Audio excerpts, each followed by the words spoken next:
नमस्कार दोस्तों, मैं प्रवीण सर आपका तान्या एकेडमी में हार्दिक स्वागत करता हूं। दोस्तों, इससे पहले की वीडियो में हमने मोहम्मद बिन तुगलक की योजनाओं और अभियानों के बारे में बात की थी। मैंने आपसे इससे पहले की वीडियो में सबसे पहली बात की कि मोहम्मद बिन तुगलक ने दो आब कर में क्या कर दिया था, कर वृद्धि कर दी। जब उसने कर वृद्धि की तो क्या हुआ, उसी समय वहां पर क्या पड़ गया, अकाल पड़ गया, जिसके कारण वहां की जनता ने क्या कर दिया था, विद्रोह कर दिया था। और इस विद्रोह के फलस्वरूप मोहम्मद बिन तुगलक ने लोगों को ऋण बांटे थे कि वो क्या कर सके, कृषि अच्छे से कर सके। लेकिन वो योजना क्या होती है, असफल हो जाती है। उसके बाद उसने दूसरी जो योजना की थी, उसने अपनी राजधानी परिवर्तित की थी। दिल्ली से क्या कहाँ ले गया था, दौलताबाद ले गया था। फिर हमने बात की थी किसके बारे में, सांकेतिक मुद्रा चलाने की बात की थी। सांकेतिक मुद्रा जब चलाया था तो उस पर भी क्या किया गया, उचित नियंत्रण स्थापित नहीं कर पाया, इसलिए उसकी यह भी योजना असफल हो जाती है। खुरासान अभियान करता है, खुरासान अभियान करना चाहता है, लेकिन वह अभियान नहीं हो पाता। खुरासान अभियान क्यों होने वाला था, क्योंकि वहां की स्थितियां सामान्य नहीं थी। उसके वजीर और वहां के शासक में क्या हो रहा था, द्वंद्व चल रहा था, या फिर ये कह लीजिए कि मतभेद चल रहा था, इसलिए वहां पर अभियान करने की बात हो रही थी। लेकिन क्या होता है, मोहम्मद बिन तुगलक उन्हें अपने यहाँ सैनिकों की भर्ती करता है और 1 साल का अग्रिम वेतन भी देता है, लेकिन वह अभियान नहीं होता, क्योंकि वहां की स्थितियां क्या होती है, सुधर जाती है। नेक्स्ट अभियान की बात की जाए तो कराचिल अभियान के बारे में मैंने आपसे बात की थी। कराचिल अभियान जो था, कराचिल अभियान कहाँ का था, वो चीन का अभियान कुछ इतिहासकार कह देते हैं, लेकिन वो वास्तविक रूप में चीन का अभियान नहीं था। क्यों कराचिल का अभियान किया गया था, क्योंकि ऐसा माना जा रहा था कि उस समय जो विद्रोही हुआ करते थे वो जाकर कहाँ शरण लेते थे, कराचिल में शरण लिया करते थे, इसलिए ये विद्रोह हुआ था, यह अभियान होना था। लेकिन जब यह अभियान होता है तो मोहम्मद बिन तुगलक के अधिकतर सैनिक क्या होते हैं, ठंड के कारण मर जाते हैं। तो दोस्तों, इन सब चीजों के बारे में हमने पिछली क्लास में बात की थी। थोड़ा सा दोस्तों तबीयत ठीक नहीं होने के कारण से आपको वीडियो नहीं मिल पा रहे थे। कोशिश करूंगा कि आपको ढंग से वीडियो मिलती रहे। दोस्तों, आज हम बात करने वाले हैं मोहम्मद बिन तुगलक के समय में हुए विद्रोहों के बारे में। पहले तो हम समझ लेते हैं मोहम्मद बिन तुगलक के समय में विद्रोह क्यों हुए थे। जैसे देखिएगा, मान लीजिए ये मोहम्मद बिन तुगलक का साम्राज्य, साम्राज्य कैसा है, बड़ा है। साम्राज्य अगर बड़ा होगा तो अगर शासक योग्य नहीं होगा, क्या नहीं होगा, शासक योग्य नहीं होगा, तो वहां पर क्या देखने को मिलेगी, अस्थिरता देखने को मिलेगी और जगह जगह क्या होते रहेंगे, विद्रोह होते रहेंगे। साम्राज्य कैसा है, बड़ा है, और साम्राज्य बड़ा है। और यहां पर एक चीज और देखिएगा, इल्तुतमिश में एमबीटी, कौन, एमबीटी जो शासक था वो पढ़ा लिखा तो था, पढ़ा लिखा तो था, लेकिन उसे व्यवहारिक ज्ञान नहीं था। और क्वेश्चन अब ही पूछा भी जा चुका है कि मोहम्मद बिन तुगलक असफल क्यों था, तो मोहम्मद बिन तुगलक उस समय में पढ़ा लिखा तो सबसे ज्यादा अधिक था, लेकिन उसे व्यवहारिक ज्ञान नहीं था, तो इसलिए क्या होता है, उसकी नीतियां असफल होती है। तो मोहम्मद बिन तुगलक का जो साम्राज्य था वो बड़ा था। और इसी समय में आपसे पूछा जाता है कि दिल्ली सल्तनत में, क्या पूछा जाता है, दिल्ली सल्तनत में सबसे बड़ा साम्राज्य किसका था, तो मोहम्मद बिन तुगलक का था। और मोहम्मद बिन तुगलक के साम्राज्य में कितने प्रांत थे, 23 प्रांत थे। कितने प्रांत थे, 23 प्रांत थे। और 23 प्रांतों में से देखा जाए तो संपूर्ण भारत उसी के क्षेत्र में आता था। किसको छोड़कर, कश्मीर और बलूचिस्तान को, किसको, कश्मीर और बलूचिस्तान को छोड़कर सारा क्षेत्र किसके क्षेत्र में आता था, मोहम्मद बिन तुगलक के क्षेत्र में आता था। इसीलिए उसके साम्राज्य में आप देखिएगा मोहम्मद बिन तुगलक में क्या देखने को मिलता है, विद्रोह देखने को मिलता है। क्यों, क्योंकि यह व्यवहारिक नेता नहीं था, यह व्यवहारिक शासक नहीं था, इसलिए ये सारी चीजें हो रही। यहां पर एक चीज और ध्यान रखने वाली बात है कि अलाउद्दीन खिलजी ने, क्या है, अलाउद्दीन खिलजी ने दक्षिण भारत को जीता था। क्या क्या था, दक्षिण भारत को जीता था, लेकिन उसे अपने साम्राज्य में नहीं मिलाया था। लेकिन मोहम्मद बिन तुगलक ने दक्षिण भारत को जीतकर अपने साम्राज्य में मिला लिया था। और ध्यान देने वाली बात है, इसने दक्षिण भारत को मिलाया भी था और इसी के समय में दक्षिण भारत अलग भी हो गया था। क्यों?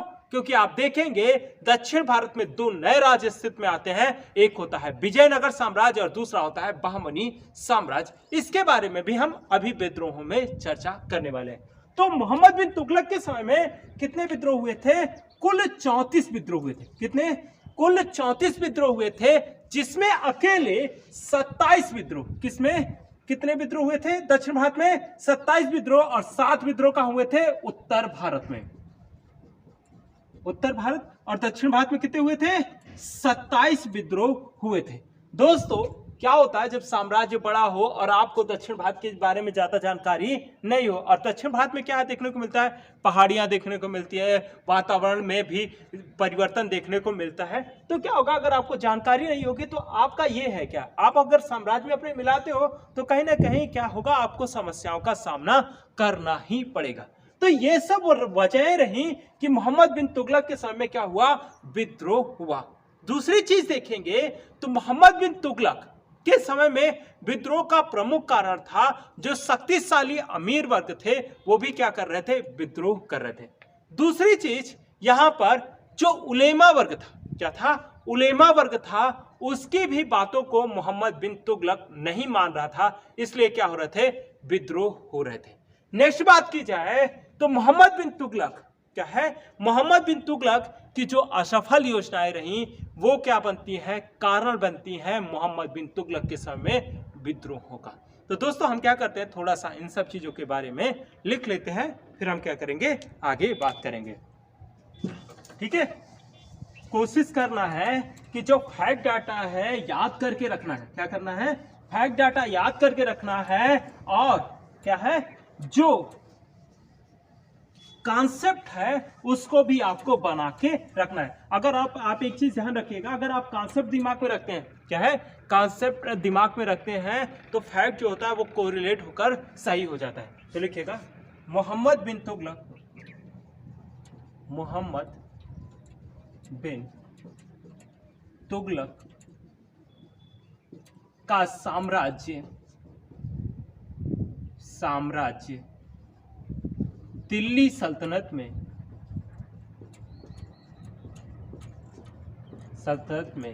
सबसे बड़ा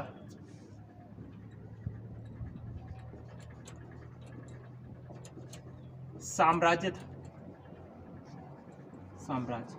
था। ठीक है, नेक्स्ट, मोहम्मद बिन तुगलक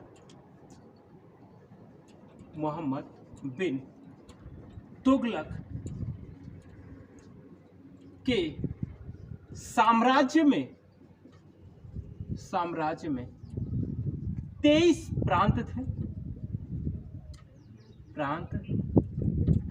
ठीक है, ये पॉइंट इंपॉर्टेंट करके याद रखना है, क्योंकि आपसे पूछा गया है कि मोहम्मद बिन तुगलक के समय में प्रांतों की संख्या कितनी थी? 23 थी। ठीक है, नेक्स्ट, एमबीटी, मोहम्मद बिन तुगलक को एमबीटी भी लिख सकते हैं। एमबीटी के साम्राज्य में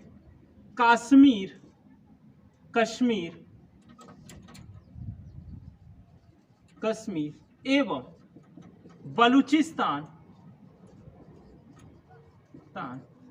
सम्मिलित नहीं। नेक्स्ट पॉइंट, मोहम्मद बिन तुगलक के समय में दक्षिण भारत को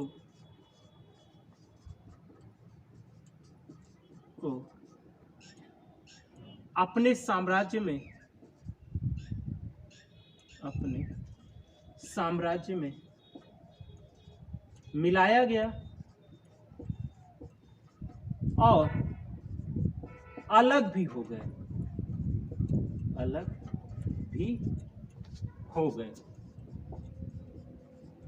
ठीक है, तो इसे क्या करिए, आप लिख लीजिए या फिर स्क्रीनशॉट ले लीजिए।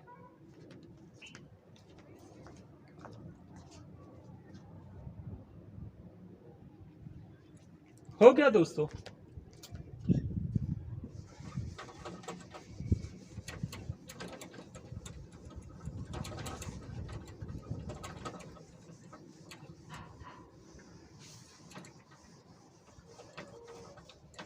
हेड डालिएगा विद्रोह। क्या डालिएगा? विद्रोह। विद्रोह, ठीक है। लिखिएगा एमबीटी के समय में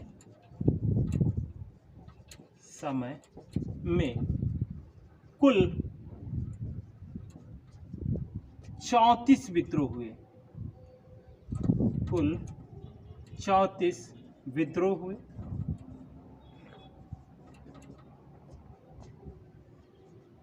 27 दक्षिण भारत, 7 उत्तर भारत। उत्तर भारत। नेक्स्ट, उत्तर भारत। अब हम बात करेंगे विद्रोहों के कारण के बारे में। किसके बारे में? विद्रोह के कारण के बारे में, ठीक है। मैंने अभी बताया था कि इसके कारण क्या थे। इसके द्वारा जो नीतियां लागू की गई या फिर योजनाएं जो थी वो क्या होती है? असफल हो जाती है, क्योंकि यह व्यवहारिक नेता नहीं था। और क्या कारण था? उलेमाओं की बात नहीं मान रहा था। और क्या था? शक्तिशाली जो प्रभावशाली जो अमीर वर्ग थे उन्होंने क्या किया था? विद्रोह किया था। तो नंबर 1 पे लिखिएगा विद्रोह के कारण में, लिखिएगा उलेमाओं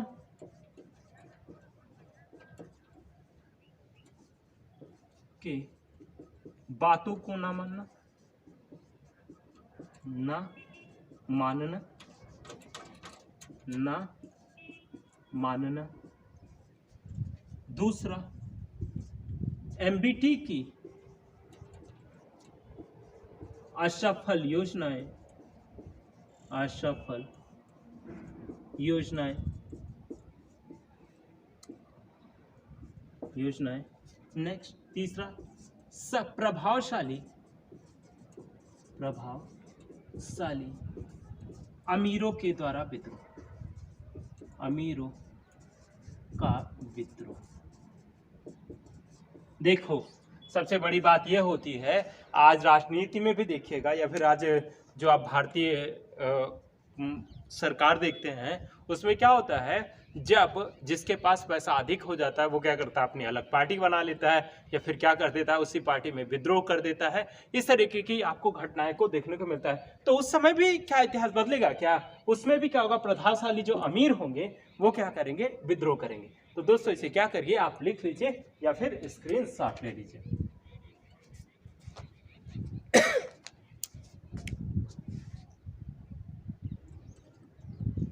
हो गया दोस्तों। अब हम बात करेंगे किसके बारे में? मोहम्मद बिन तुगलक के समय में हुए विद्रोहों के बारे में बात करेंगे। अगर विद्रोहों की बात की जाए तो सबसे पहले विरोध कौन कर सकता है? जो अपना सगा हो वही विद्रोह करेगा। तो विद्रोह करने वाला जो पहला व्यक्ति था वो था सागर का गवर्नर बहाउद्दीन गुरसाप। कौन था? बहाउद्दीन गुरसाप ने क्या किया था? विद्रोह किया था। और विद्रोह करने वाला कौन था? उनका चचेरा भाई था। किसका? मोहम्मद बिन तुगलक का चचेरा भाई था। अब विद्रोह किया तो उस विद्रोह को दबाया भी गया और उसके पश्चात उसने कहां शरण ली? कंपली के शासक, कहां पर? कंपली के शासक कंपली देव के यहां शरण ली और तत्पश्चात कंपली देव को भी क्या किया गया? पराजित करके दिल्ली सल्तनत में मिला लिया गया। तो सबसे पहला विद्रोह किसने किया है? मोहम्मद बिन तुगलक के चचेरे भाई बहाउद्दीन गुरसाप ने विद्रोह किया था। और वो कहां का गवर्नर था? सागर का गवर्नर था। आपसे क्वेश्चन पूछा जा सकता है कि मोहम्मद बिन तुगलक के समय में पहला विद्रोह कहां के गवर्नर ने किया था? तो सागर के गवर्नर ने किया था। गवर्नर का नाम क्या था? तो गवर्नर का नाम था बहाउद्दीन गुरसाप। और उसके बाद पूछ सकता है कि बहाउद्दीन गुरसाप भाग के कहां गया था? तो कंपली राज्य गया था। फिर बात की जाए तो वहां का शासक कौन था? तो वहां का शासक था कंपली देव, जिसे कहते हैं कि 1328 में मोहम्मद बिन तुगलक ने अपने साम्राज्य में मिला लिया था। तो लिखिएगा विद्रोह में, लिखिएगा मोहम्मद बिन तुगलक के समय में सर्वप्रथम विद्रोह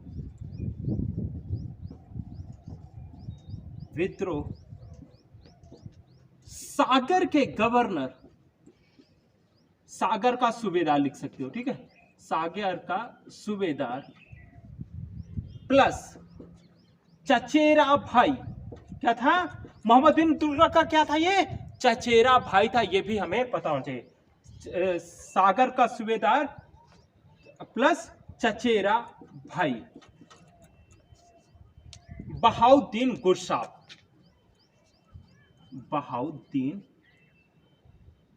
बहाउद्दीन गुरसाब, ठीक है। इसने विद्रोह किया। कब किया था? 1326 में। कब? 1326 में विद्रोह किया गया। लिखिएगा। इस विद्रोह को 1327 में दबा दिया गया। यह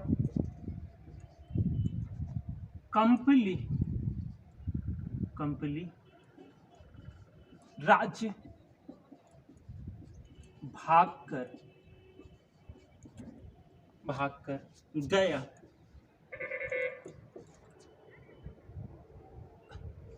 बहाउद्दीन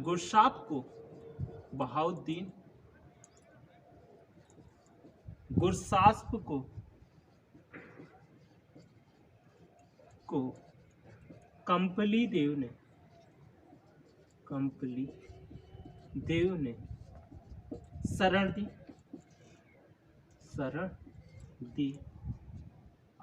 उस पर अभियान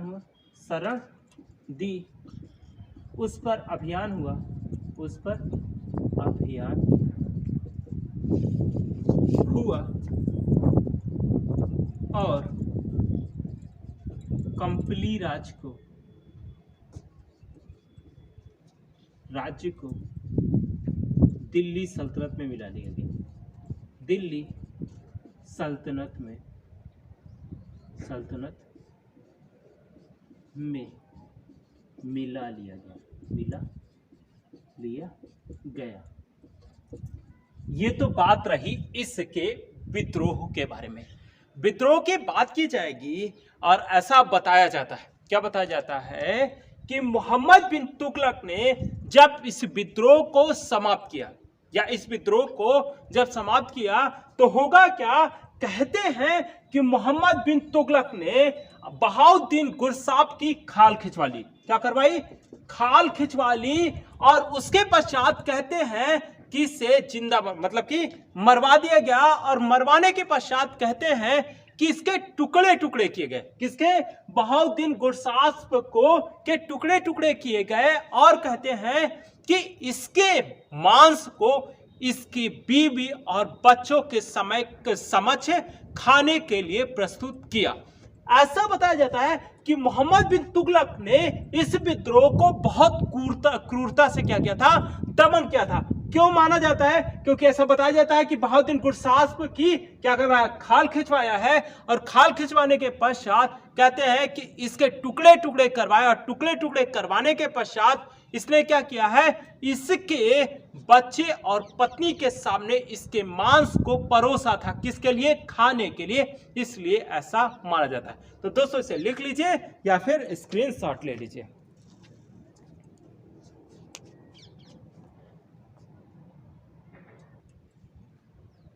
हो गया दोस्तों। नेक्स्ट हम विद्रोह की बात करेंगे जो इंपॉर्टेंट विद्रोह है तो बहुत सारे विद्रोह, लेकिन हम किसके बारे में बात करेंगे? इंपॉर्टेंट विद्रोह के बारे में बात करेंगे। नेक्स्ट जो विद्रोह बात होगी वो विद्रोह होगा अवध का विद्रोह। किसका विद्रोह? अवध का विद्रोह, जो कब हुआ था? 1340-41 में हुआ था। विद्रोह का कारण क्या था? वहां का जो गवर्नर था, अवध का जो गवर्नर या सूबेदार था, उसका नाम था आइन उल मुल्क मुल्तानी। कौन था? आइन उल मुल्क मुल्तानी उसका नाम था। और इसे क्या है? इसे मोहम्मद बिन तुगलक गवर्नर बना या सूबेदार बनाना चाह रहा था। कहां का? दौलताबाद का। ये आइन उल मुल्क मुल्तानी जो था वो विद्वान भी था। क्या था? विद्वान था। इसने इंसा-ए-महरू नामक पुस्तक भी लिखी थी, जिसमें फिरोज शाह तुगलक के समय की जानकारी मिलती है। तो इसने विद्रोह क्यों किया था? क्योंकि इसे दौलताबाद का गवर्नर बनाया जा रहा था। ये कहां से संतुष्ट था? अवध से ही संतुष्ट था। अरे भाई, अगर कोई नहीं जाना चाहता है तो जबरदस्ती आपको भेजने की क्या जरूरत है? और इसी कारण क्या हो जाता है? विद्रोह हो जाता है। लेकिन यहां पर ध्यान देने वाली बात हो कि ये पहला ऐसा विद्रोह था जिस विद्रोह के शासक को क्या कर दिया गया? विद्रोही शासक को माफ कर दिया गया था। तो मोहम्मद बिन तुगलक ने किसे माफ किया था? आइन उल मुल्क मुल्तानी को माफ किया था, जो कहां का गवर्नर था? अवध का गवर्नर या सूबेदार था। ठीक है, गवर्नर का मतलब राज्यपाल होता है, लेकिन यहां पर आपको यह ध्यान रखना है गवर्नर का मतलब सूबेदार से है। ठीक है, तो लिखेंगे अवध का विद्रोह, अवध का विद्रोह, सूबेदार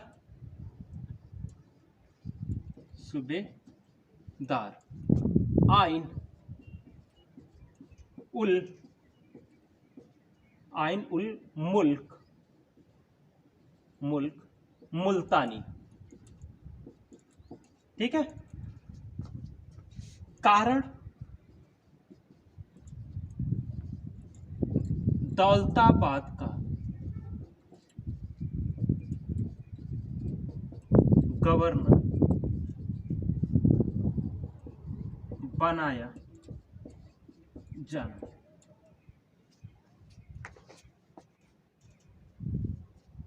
यह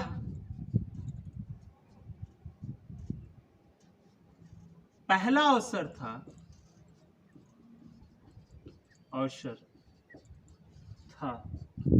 जिसमें एमबीटी ने या मोहम्मद बिन तुगलक ने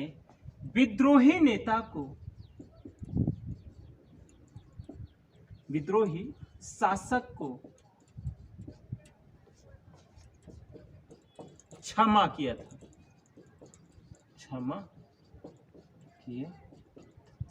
नेक्स्ट इसे लिख लीजिए, फिर उसके बाद हम लिखते हैं।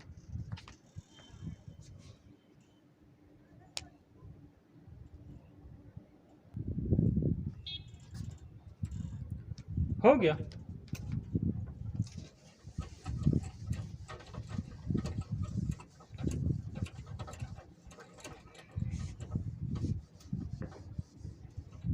आइन उल मुल्क मुल्तानी ने, यहीं पे लिखे, मुल्तानी ने इंसा ए महरू नामक ग्रंथ लिखा,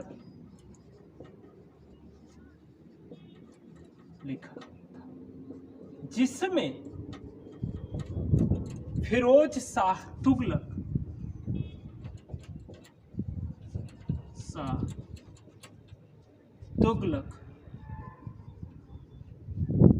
के समय के प्रशासन का वर्णन मिलता है।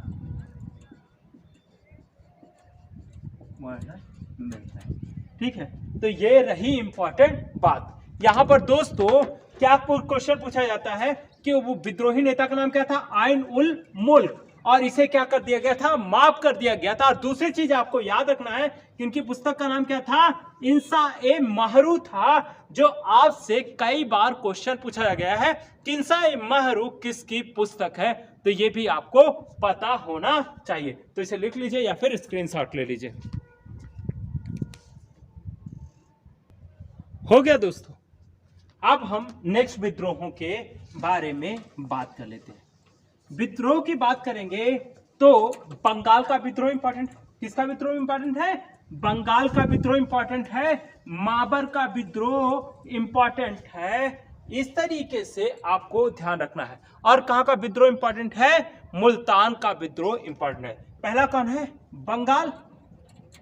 बंगाल, दूसरा मुल्तान, और तीसरा जो है वो क्या है? माबर का विद्रोह। तो बंगाल का शासक कौन था या सूबेदार कौन था? मुल्तान का कौन था? और कहां का? माबर का। तो बंगाल में कौन था? गयासुद्दीन। कौन था? गयासुद्दीन। इस विद्रोह को क्या कर दिया गया था? मोहम्मद बिन तुगलक द्वारा दबा दिया गया था। इसे हमें पता होना चाहिए। तो क्या हुआ था? बंगाल के समय में विद्रोह हुआ था, लेकिन आगे चल के बंगाल क्या हो जाता है? स्वतंत्र हो जाता है। यह भी हमें पता होना चाहिए। नेक्स्ट, मुल्तान की बात की जाए तो यहां पर जो शासन कर रहा था सूबेदार का नाम था बहराम किस्लू खां। कौन? बहराम किस्लू खां। कौन था? यहां पर बहराम किस्लू खां सूबेदारी कर रहा था या फिर शासन का कार्य कर रहा था। होगा क्या कि इस विद्रोह को दबाया जाएगा। क्या होगा? इस विद्रोह को दबाया जाएगा और कहते हैं कि मोहम्मद बिन तुगलक ने जब इस विद्रोह को दबाया था तो क्या करवाया था? इसको मरवा दिया था। क्या करवाया था? इसको मरवा दिया था और मरवाने के पश्चात इसका गला कटवाया। किसका? बहराम किस्लू खां का गला कटवाया और कहते हैं कि इसे मुल्तान के, क्या है?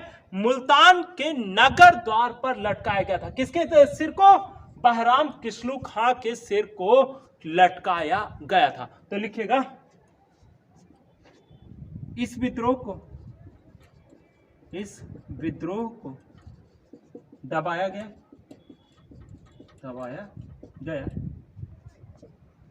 बहराम किस्लू खां के सिर को मुल्तान के नगर द्वार पर लटकाया गया। क्यों ऐसा किया गया? कि दोबारा कोई ऐसी हरकत ना करे। देखो, डर बनाने के लिए कुछ भी किया जा सकता है, तो मोहम्मद बिन तुगलक भी ऐसा कर रहा था। लेकिन हो क्या रहा था? सारी तो नौटंकी हो रही थी। नेक्स्ट बात की जाए, माबर में क्या होता है? विद्रोह होता है। कब होता है? 1334-35 में। कब? 1334-35 में यहां विद्रोह होता है और यह प्रथम ऐसा राज्य था। क्या था? यह प्रथम ऐसा राज्य था जिसने विद्रोह किया।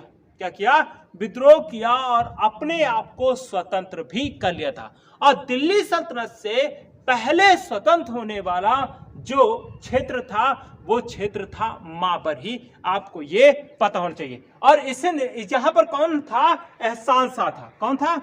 एहसान शाह।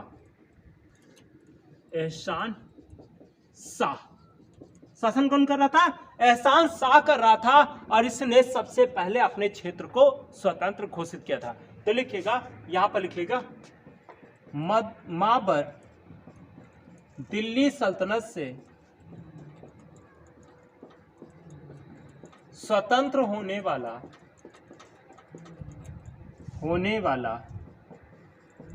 प्रथम राज्य था, प्रथम क्षेत्र था। ठीक है, तो इसे लिख लीजिए या फिर स्क्रीनशॉट ले लीजिए।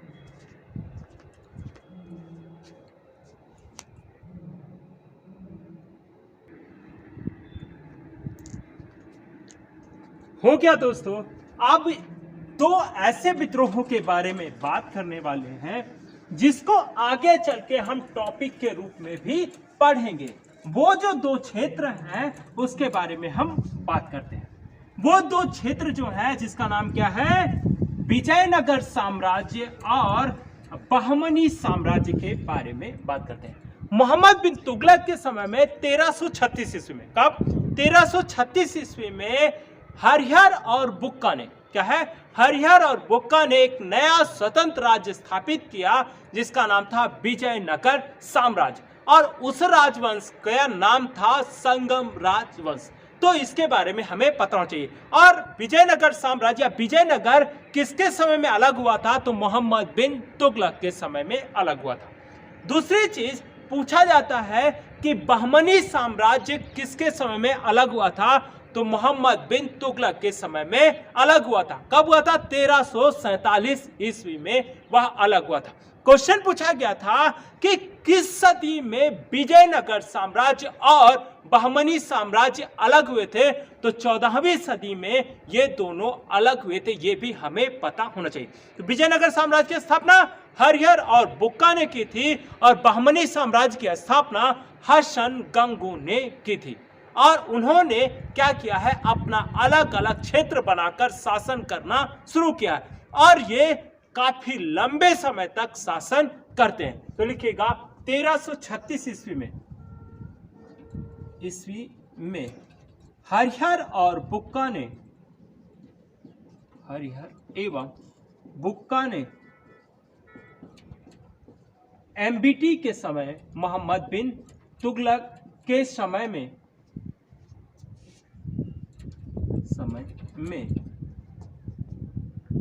एक में अपने आप को स्वतंत्र घोषित करके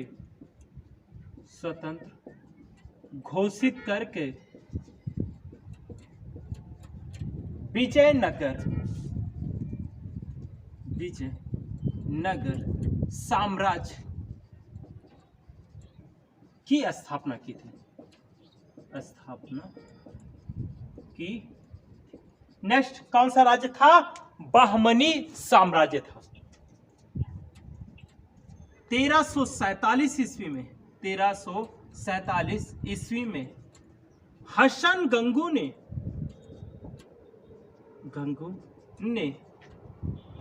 बहमनी साम्राज्य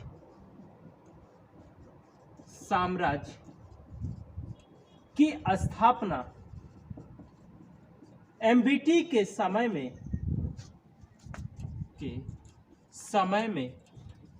की थी।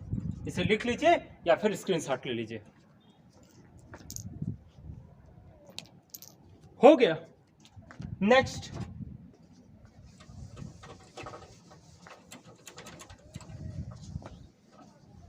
बात करेंगे तो आप देखेंगे इसके समय में सुमन एवं समाना में क्या हुआ था? कृषक विद्रोह हुआ था। क्या हुआ था? सुमन एवं समाना में क्या हुआ था? कृषक विद्रोह हुआ था। यह भी आपको पता होना चाहिए। तो लिखिएगा एमबीटी के समय में सुमन एवं समाना में कृषक विद्रोह हुआ था। कृषक विद्रोह हुआ, ठीक है। सुमन एवं समाना में विद्रोह हुआ था। नेक्स्ट बात की जाए तो ये क्या होता है? फर्रुखाबाद, शाह अफगान के विरुद्ध। क्या है? शाह अफगान के विरुद्ध क्या होता है? विद्रोह को दबाने के लिए क्या होता है? तभी से पता चलता है कि मोहम्मद बिन तुगलक, किससे पता चलता है? मोहम्मद बिन तुगलक को पता चलता है कि उसके माता की मृत्यु हो गई थी। तो शाह अफगान के मृत्यु के समय, शाह अफगान के विद्रोह के दमन के समय पता चलता है कि मोहम्मद बिन तुगलक को अपनी मां की मृत्यु का। तो लिखिएगा शाह अफगान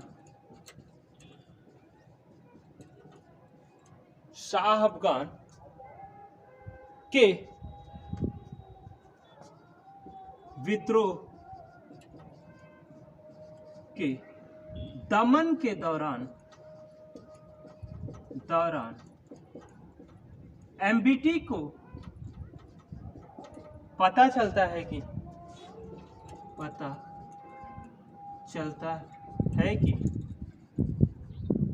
उसकी माता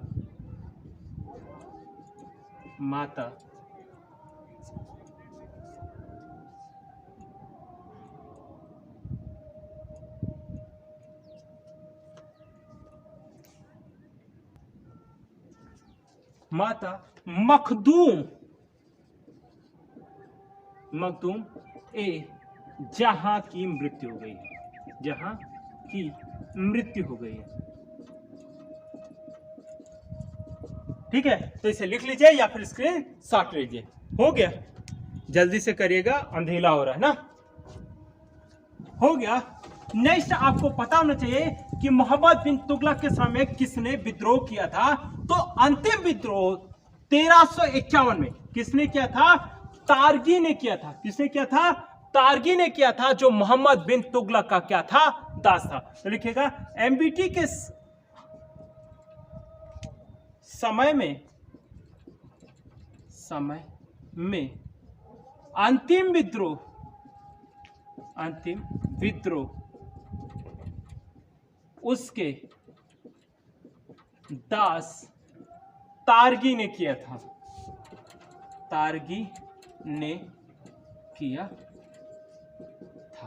तो दोस्तों, ये रहा मोहम्मद बिन तुगलक के समय में हुए विद्रोहों के बारे में। तो दोस्तों, नेक्स्ट वीडियो में हम आगे के बारे में बात करेंगे। ये रहे मोहम्मद बिन तुगलक के समय में इंपॉर्टेंट विद्रोहों के बारे में आपसे हमने बात की, और अमूमन क्वेश्चन यहीं से बन जाते हैं। तो दोस्तों, आज के लिए इतना ही। Thank you.